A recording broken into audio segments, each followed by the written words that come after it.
Web TV Redentor, transmitindo via internet.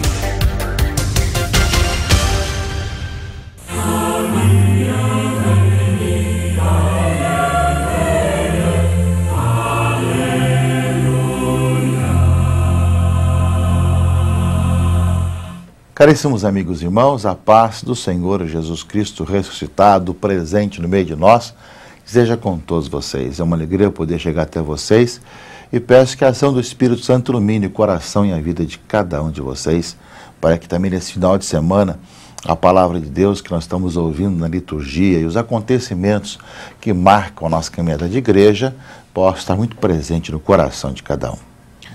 Estamos não só no mês das missões, mas também no Dia Mundial das Missões.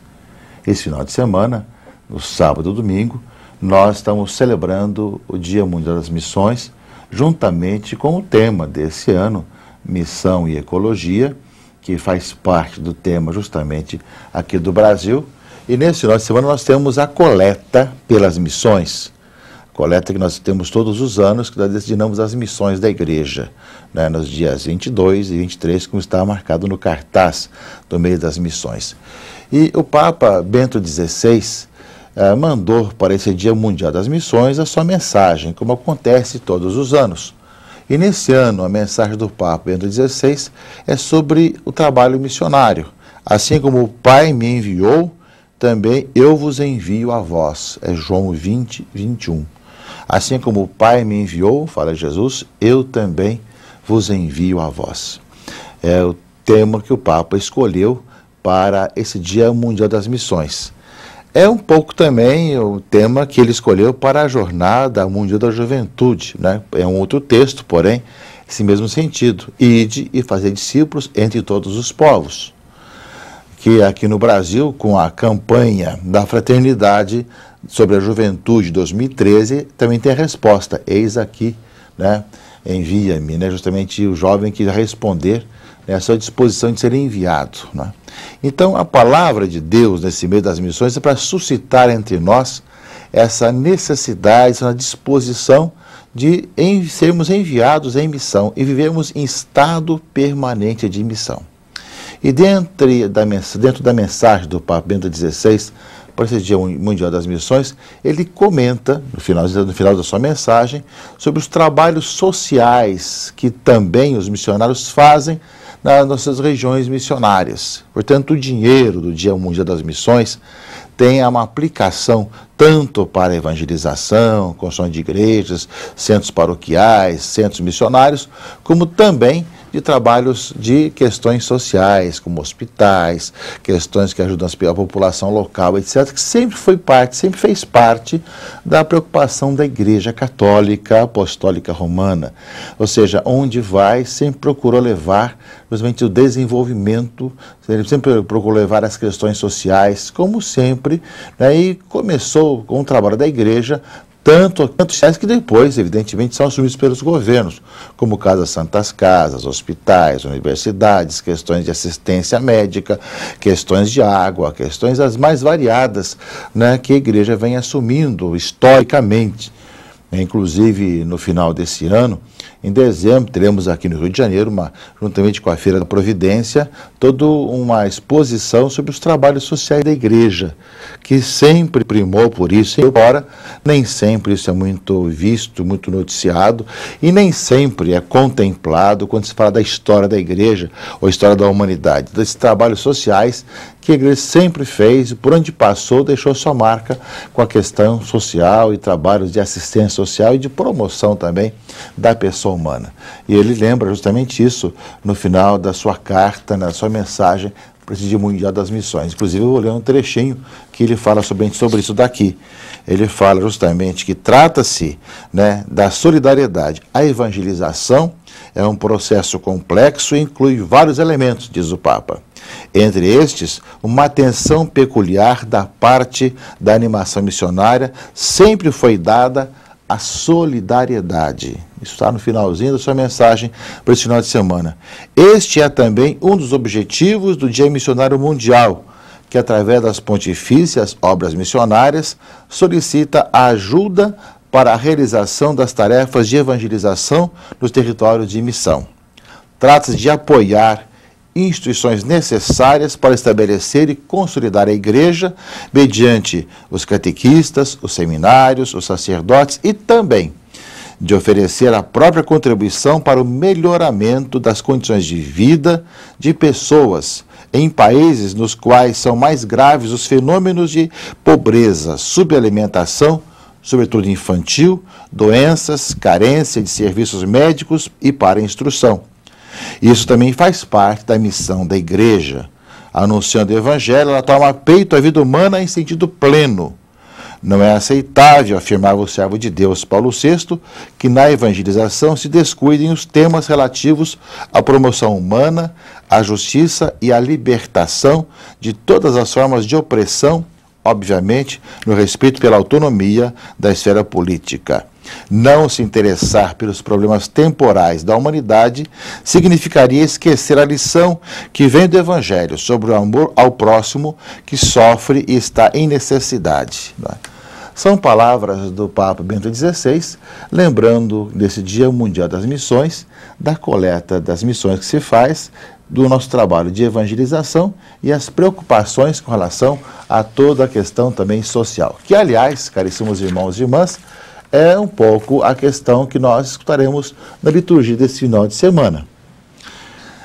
Nesse final de semana, por exemplo, meus irmãos e irmãs, a palavra de Deus vai nos colocar justamente esse aspecto que é a resposta de Jesus a um questionamento que fizeram para ele.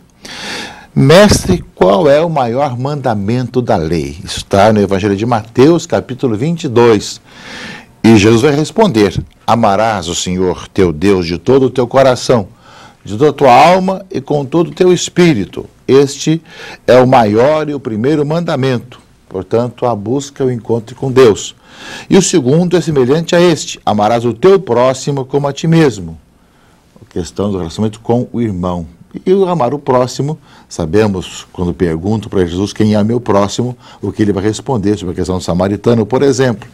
Mas ele vai lembrar justamente esse aspecto desse amor ao próximo que faz parte e consequência de amar a Deus. E ele resume.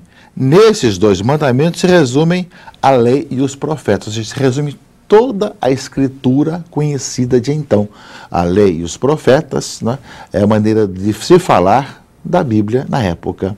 Né? Toda a Torá, todos os profetas, né, se resume tudo o que disseram em amar a Deus e amar ao próximo. Ora, para um povo que tinha feito milhares de normas e de leis para tentar observar, ou então para tentar burlar, digamos, a lei de Deus, né, no meio de tanto emaranhado de tanta legislação, pior do que nossas legislações de hoje no civil aí, com tantas mudanças, havia muitas legislações. Jesus resume com muita tranquilidade. Né? Amar a Deus, que justamente faz parte da oração diária de todo bom judeu, né? Falar justamente dessa questão de rezar cada dia, o Senhor é o único Senhor, o único Deus, etc., né? O Shema Israel, e ao mesmo tempo a consequência. São textos que já se encontram no Antigo Testamento. Amar a Deus e amar ao próximo, que Cristo depois vai lembrar desse amor ao próximo, é como também Ele nos amou. Amai-vos uns aos outros, como eu vos amei. Vai ainda muito mais, vai se ampliar esse amor ao próximo, né? É nesse aspecto, meus irmãos e irmãs, que a evangelização parte de quem tem o relacionamento com Deus, mas ao mesmo tempo, né, sabe da importância que é o poder relacionar-se com o próximo com todas as consequências. Se vivêssemos isso, o mundo seria muito diferente. A nossa sociedade que explora, que muitas vezes banaliza o outro e pisa em cima do seu irmão, que mata o outro com violência, seja então também que despreza o outro, que então levanta calúnia sobre o outro, etc., e que não pensa no outro muitas vezes, teria resolvido muita coisa nessa nossa sociedade. Por isso mesmo, a palavra de Deus é um convite para que todos nós que buscamos a Deus também peçamos que esse relacionamento com Deus nos leve a um relacionamento com o próximo cada vez mais aberto e vivenciando de coração cada vez mais generoso. Vejam o que já no Antigo Testamento, no livro do Êxodo, a leitura primeira desse final de semana coloca para a gente. né, já naquela época, né, o povo de Deus aprendeu a respeitar o outro. Não maltratarás o estrangeiro e não o oprimirás, porque você foi estrangeiro um dia também. Não prejudicareis a viúva e o órfão. Se os prejudicardes, eles clamarão a mim e eu os ouvirei. Minha cólera se inflamará, eu vos farei perecer pela espada. E assim vai. Se emprestardes dinheiro a alguém do meu povo e ao pobre que está comigo, não serás um credor, não lhe exigirás juros. Né? Completamente diferente daquilo que nós olhamos nessa nossa sociedade, né, interessada em explorar o outro, né, em pisar em cima do outro. Né? Já no Antigo Testamento aparece justamente isso.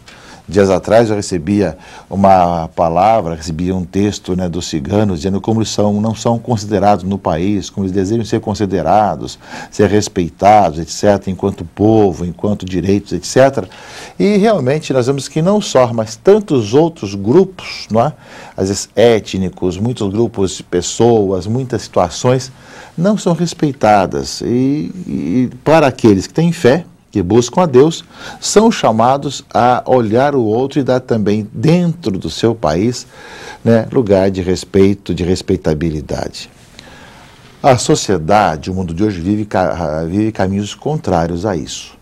Nós sabemos que a nossa sociedade hoje vive cada vez mais uma certa divisão, não aceitam várias etnias, se separam, as pessoas se colocam às vezes contra, às vezes migrantes, migrações, etc., querendo defender seu próprio interesse, seu próprio grupo que tem econômico, etc. Amar a Deus e amar o próximo. Ou seja, tanto na mentalidade nova que somos chamados a ter de relacionamento entre as pessoas. Se nós falamos hoje da América enquanto a pátria comum, a pátria grande, nós somos chamados também a verificar também que nós somos chamados a olhar todos os povos com os olhos de quem quer viver como irmãos e irmãs, porque amamos a Deus e amamos o próximo, sem que seja esse próximo alguém que pensa como a gente, ou que tem a mesma religião da gente. O próximo é o próximo que nós encontramos pelos caminhos da vida. É muito importante isso, crescemos irmãos e irmãs.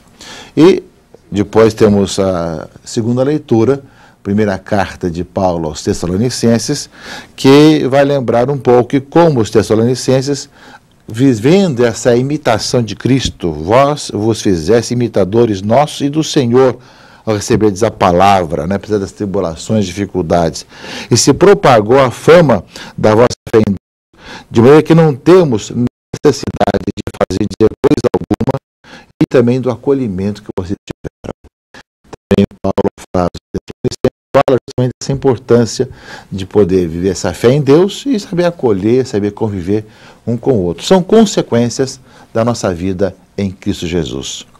Que, aliás, nós vamos ter essa oportunidade de demonstrar isso na Jornada Mundial da Juventude. Estamos aí vivenciando esse belo momento em nosso país, que é um serviço que a nossa igreja presta ao mundo inteiro, acolhendo os jovens do mundo inteiro, aqui no Brasil, aqui no Rio de Janeiro, que é a sede da Jornada Mundial da Juventude, e que deve ser um lugar de bem acolher a todos, tanto na pré-jornada pelas várias capitais, como também aqui no Rio de Janeiro, como bem recorda, né, a imagem do Cristo Redentor de braços abertos. E quem quiser se informar sobre a Jornada Mundial da Juventude, entre no site oficial da Jornada Mundial da Juventude, www.rio2013.com. É aí que você encontra as informações, tudo aquilo que é disposto para que nós trabalhemos aí na Jornada Mundial da Juventude. Dia também Mundial das Missões. Participem, ajudem, celebrem, acolham essa boa notícia e espalhem essa boa notícia a todas as pessoas e vivamos intensamente, né, concretamente, todos os tempos em clima de missão. Né? Vivemos a missão cada dia da nossa vida e sermos motivados para que também, ao anunciarmos Jesus Cristo, nós também nos preocupemos uns com os outros. Um bom domingo a todos e uma boa semana.